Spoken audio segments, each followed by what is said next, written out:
Halo teman-teman, Assalamualaikum.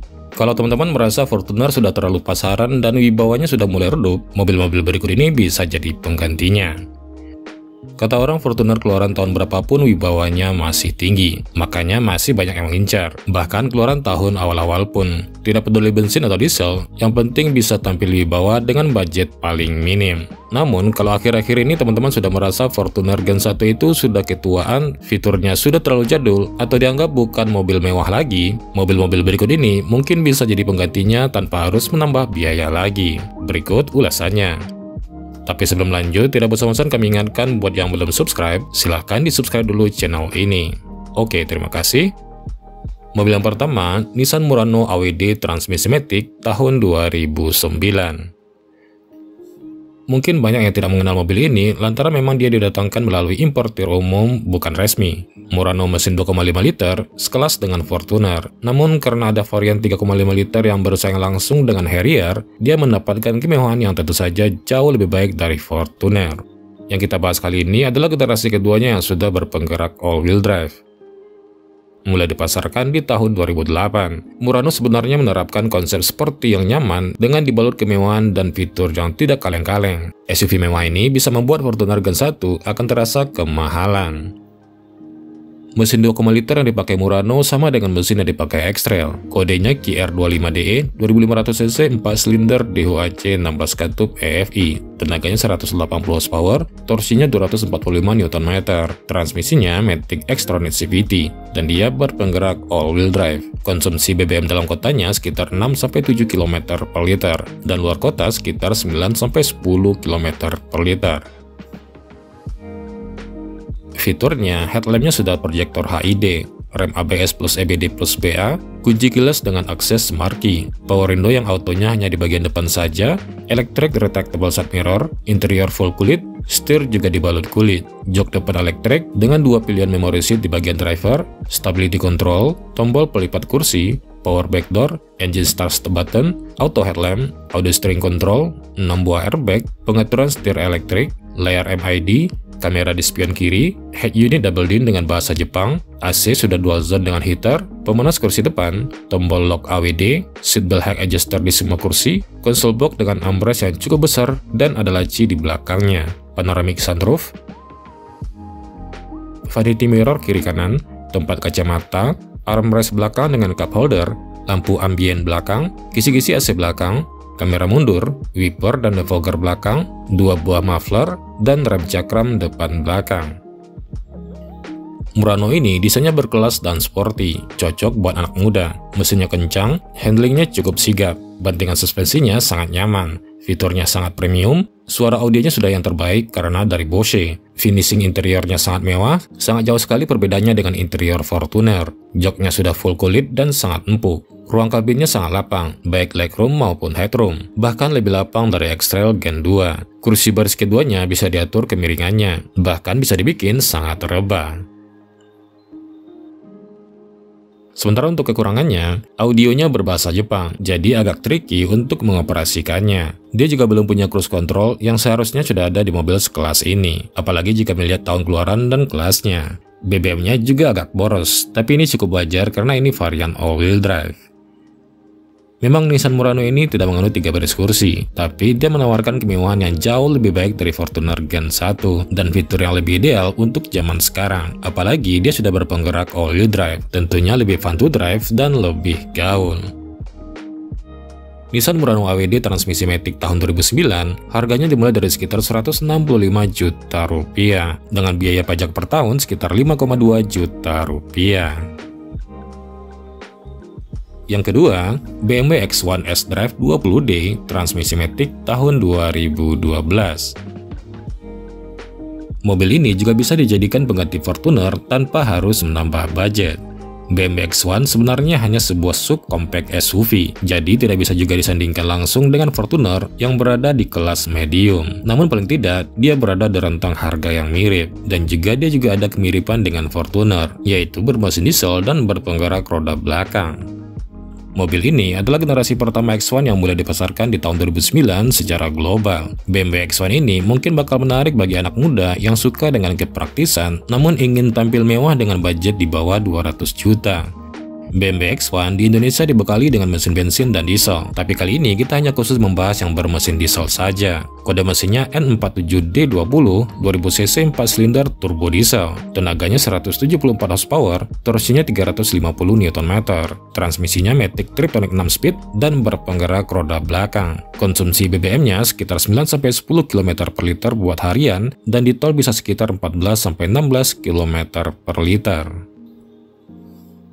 Fiturnya, remnya sudah ABS plus EBD plus BA, Smart Key, spion kiri kanan sudah auto dimming, all auto power window, electric mirror, interior full kulit warna beige, setir juga sudah lapis kulit, jok depan sudah elektrik dengan 2 buah memory slot di bagian driver, auto headlamp, auto wiper, engine start stop button, audio steering control dengan bluetooth teleponi, 6 buah airbag, telescopic steering, layar MID, head unit double din, AC dual zone dengan heater, traction control, koneksi AUX dan USB port, seatbelt height adjuster, console box dengan power outlet, vanity mirror kiri kanan, armrest belakang dengan 2 cup holder, power outlet di baris kedua, lampu dan power outlet di bagasi, sensor parkir, wiper dan defogger belakang, dan rem cakram depan belakang. Kelebihannya tentu saja adalah brandnya. Meskipun yang lain ada yang lebih canggih atau lebih gagah di harga yang sama, BMW tetap beda kelas. Posisi berkendaranya sangat ergonomis, kabinnya lega, berkelas dan nyaman, bagasinya juga sangat luas, bantingannya empuk namun handlingnya sangat sigap. Dimensinya juga tidak terlalu besar, buat dipakai harian masih cukup praktis. Mesin dieselnya ini cukup hening, tapi tenaganya lebih galak dari varian bensin, dan lebih irit BBM juga. Sementara untuk kekurangannya, untuk modal keluaran awal ini setirnya cenderung berat. Fitur cruise control juga belum ada. Varian dieselnya ini unitnya juga cukup langka, tapi perawatannya tidak lebih sulit dari varian bensin. Radius putarnya juga tergolong besar. Part yang paling dulu diganti biasanya part kaki-kaki, per ASEAN, dan plafon yang turun. Nah, kalau teman-teman penasaran apa mobil premium yang mungkin bisa mengalihkan perhatian teman-teman dari Fortuner, menurut kami adalah BMW X1 diesel tahun 2012 ini. Karena gengsinya sangat dapat dan fun to drive juga. Penikmat diesel RWD juga bisa terpuaskan tanpa harus keluar dana lebih.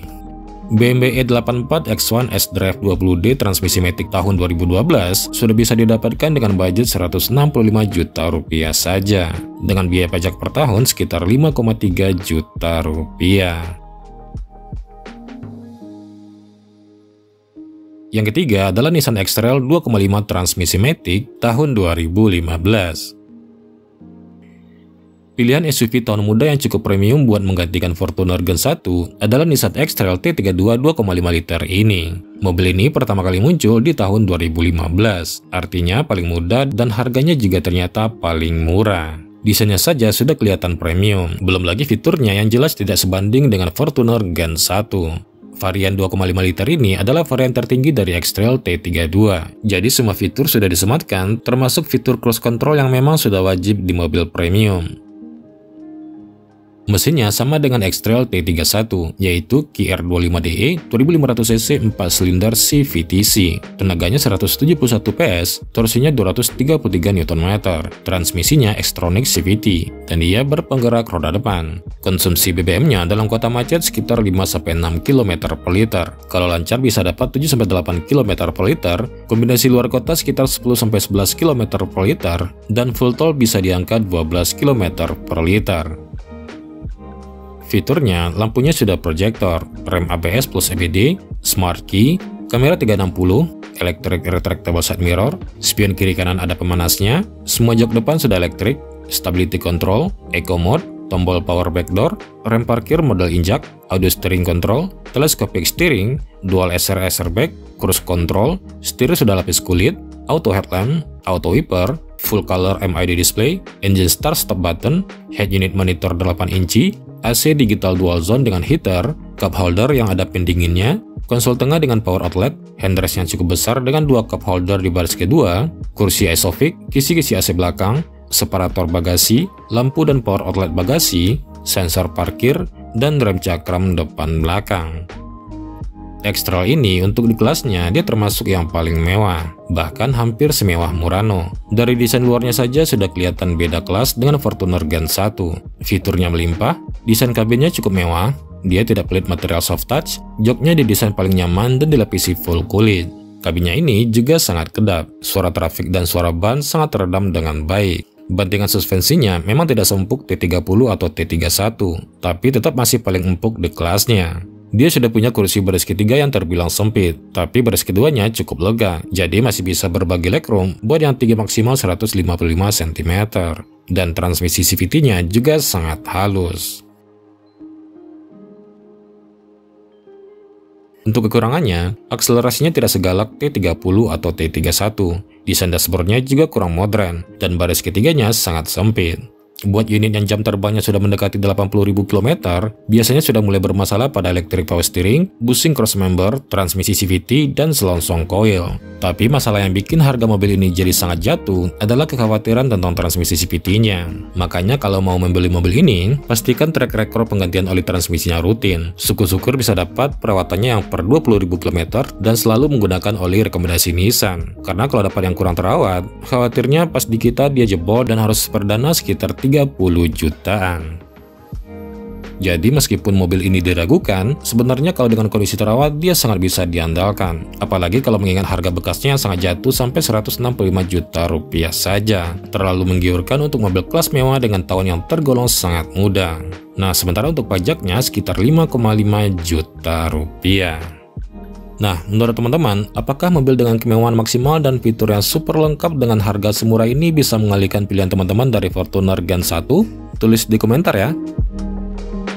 Oke, semoga video ini bermanfaat. Sampai jumpa di video berikutnya.